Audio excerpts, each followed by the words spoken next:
আসসালামু আলাইকুম বন্ধুরা, কেমন আছেন? আশা করি ভালো আছেন। আজকের রেসিপিটা হচ্ছে লাফার। দেখুন আমি কীভাবে রেসিপিটা বানাই। প্রথমে লাফাগুলো জিরি জিরি করে কেটে নিয়েছি, যতটুকু পরিমাণে পেরেছি কেটে নিয়েছি। তাহলে এটা আর পেস্ট করাও লাগবে না, বাটাও লাগবে না। দেখতেই পাচ্ছেন কড়াইতে দিয়ে দিয়েছি, পরিমাণ মতো জল দিয়ে দিচ্ছি কারণ সিদ্ধ করার জন্য।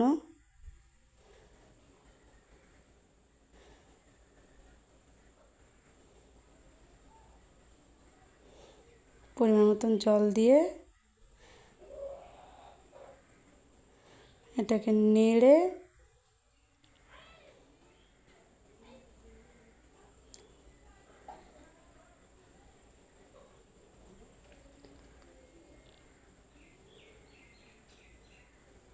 ঢাকা দিয়ে দেবেন।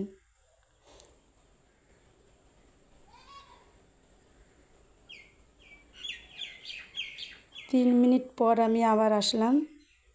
এটা একবার নেড়ে দিতে হবে।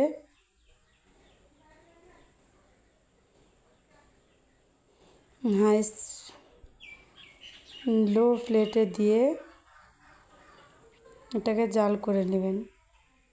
বেশি হাই জাল করে কোনো নেই, তাড়াতাড়ি জলটা শুকিয়ে যাবে। লো ফ্লেমে আস্তে করে এটা করে দিতে হবে ধীরে ধীরে।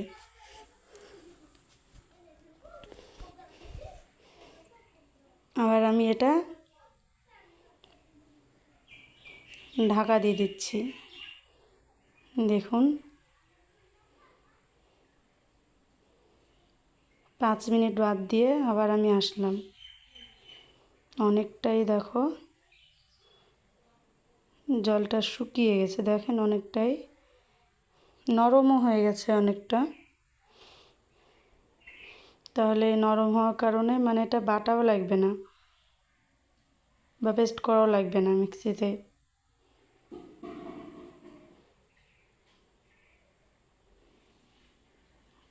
দেখুন অনেকটাই চেঞ্জ হয়ে গেছে। এটাকে আমি ঢেলে নিয়েছি, নিয়ে জুড়িয়েছি, মানে ঠান্ডা করেছি। আপনারা দেখতেই পাচ্ছেন গরম গরম তো আর হাতে নাড়া যায় না। ঠান্ডা করেছি। 10 মিনিট বাদ দিয়ে আমি এটাতে লবণ দিয়ে দিচ্ছি। পরিমাণ মতো লবণ আপনারা দিয়ে দেবেন।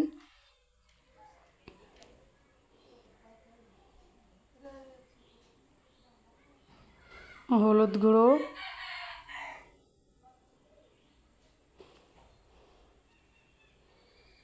আর এটা লঙ্কার গুঁড়ো।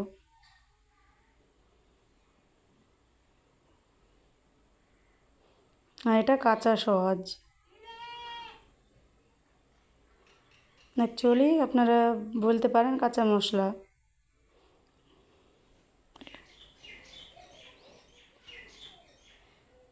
এটাকে সব মিলিয়ে হাতে দললে দললে এটাকে মানে যাকে বলে গাঢ় করতে হবে, আঠা আঠা করে একটা গাঢ় সব বানাতে হবে। এটা দেখুন আমি কিভাবে করছি। অনেকটাই গাঢ় হয়ে গিয়েছে বা আঠাও ধরে গিয়েছে। এটা খুব পানি রাখাও যাবে না।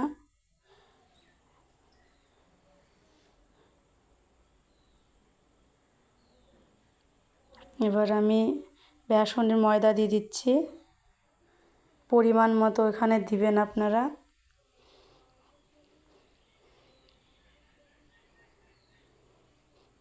পরিমাণ মতো দিয়ে দেখবেন যে কতটুকু লাগছে। খুব শক্ত করা যাবে না, জাস্ট আমাদেরকে মিডিয়াম রাখতে হবে। দেখুন এবার আমরা এটা ভালোভাবে নেড়ে এক জায়গায় করে নিতে হবে, করে নিতে হবে একদম। এরকমভাবে আপনারা হাত দিয়ে মেখে নিতে পারেন।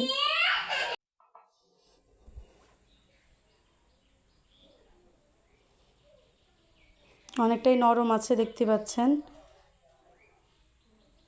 একটা ডিম ভেঙে আমি দিয়ে দিলাম। চাইলে আপনারা ডিম দিতেও পারেন বা না দিতেও পারেন, সেটা আপনাদের মন মর্জি। আমি এটাতে একটা ডিম দিয়ে দিলাম, ডিমটা দিলে খুব ভালো হয় একটু। এবার আমি সব একসঙ্গে মিশিয়ে নেব। এবার সবটা এরকম হবে।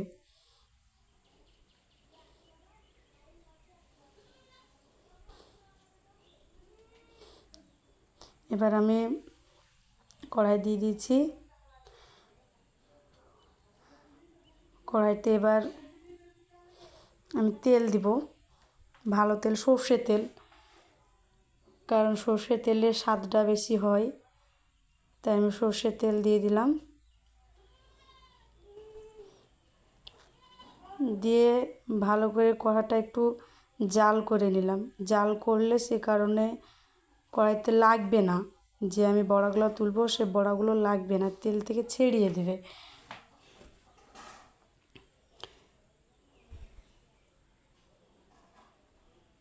জাল করার কারণে কড়ার কালারটা কিন্তু ওরকম হয়ে গিয়েছে,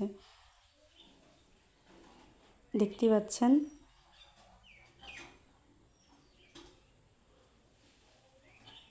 এবার আমি উল্টে পাল্টে ভেজে নেব।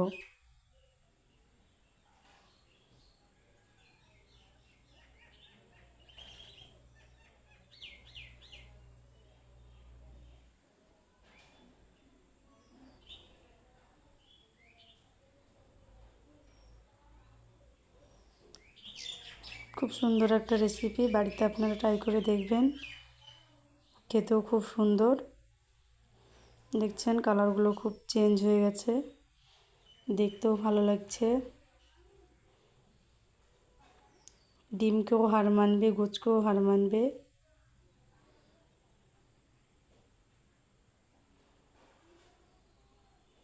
আপনারা এরকম করে ট্রাই করে দেখলে আপনাদের খেতে খুব ইচ্ছা করবে। এটা আপনারা এমনিও খেতে পারেন। পুরো আমার ভাজা কমপ্লিট হয়ে গেছে, এমনিও খেতে পারেন আপনারা, সেটা বিকেলে। এবার আমি রান্না করব। পেঁয়াজ দিয়ে দিলাম কড়াইতে।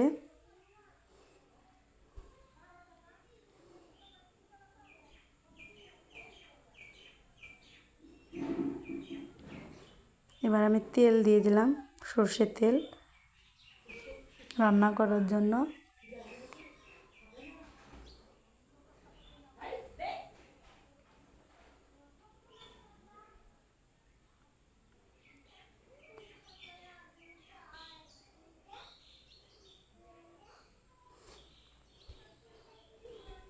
পেঁয়াজগুলোর কালার যতক্ষণ না চেঞ্জ হবে আর নরম হবে যতক্ষণ না, ততক্ষণ আমরা নেড়ে নেব।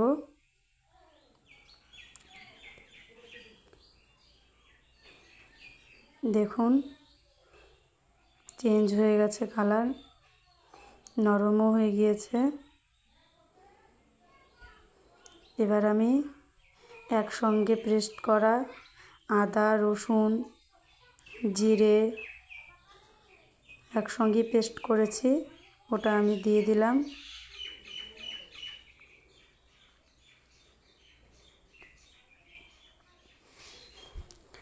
এবার লবণ দিয়ে দিলাম, পরিমাণ মতো লবণ আমরা দিয়ে দিলাম। হলুদ গুঁড়ো দিয়ে দিলাম, লঙ্কার গুঁড়ো দিয়ে দিলাম,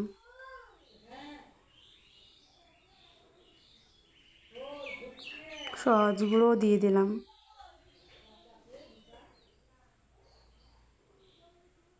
এটা জাস্ট একটু গাঢ় হবে সেই কারণেই আমি দিলাম।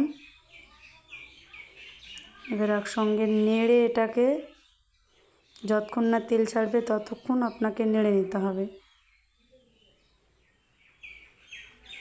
3 মিনিট মতো আপনি নেড়ে নেবেন। দেখুন অনেকটাই জল মরে গিয়েছে, তেল ছেড়ে দিয়েছে।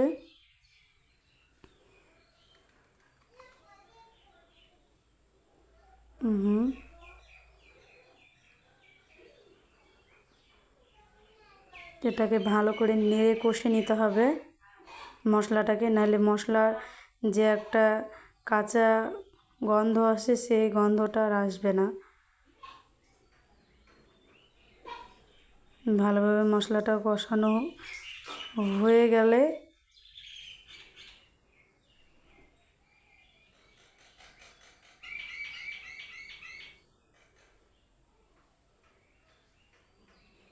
দেখুন খুব সুন্দরভাবে কষানো হয়ে গিয়েছে,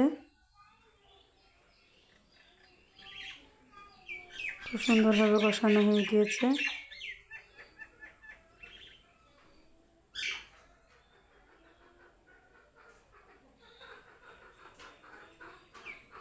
এবার এটা জল অ্যাড করতে হবে, জল দিয়ে দিতে হবে।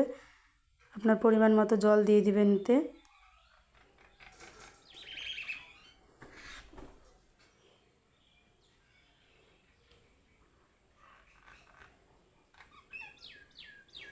আর একটু জলের পরিমাণটা বাড়িয়ে দিলাম আমি এখানে।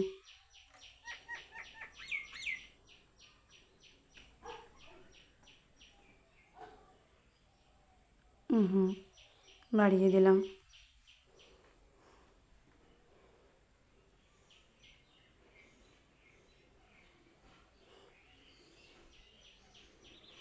আর এক এক করে সব বড়াগুলো আমি ঝোলের মধ্যে দিয়ে দেব।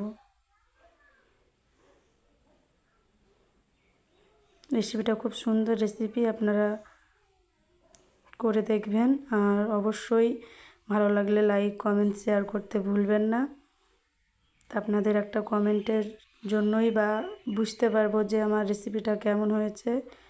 চাইলে আমি নতুন নতুন রেসিপি নিয়ে আবার আসব। আপনারা অবশ্যই কমেন্টের মাধ্যমে জানাবেন। আর হ্যাঁ, আপনারা এরকমভাবে বাড়িতে করে খাবেন, কখনোই ভুলবেন না। খুব সুন্দর একটা রেসিপি, নতুন রেসিপি। গ্লোটা দেখেন, খুব সুন্দর একটা গ্লো দিয়েছে,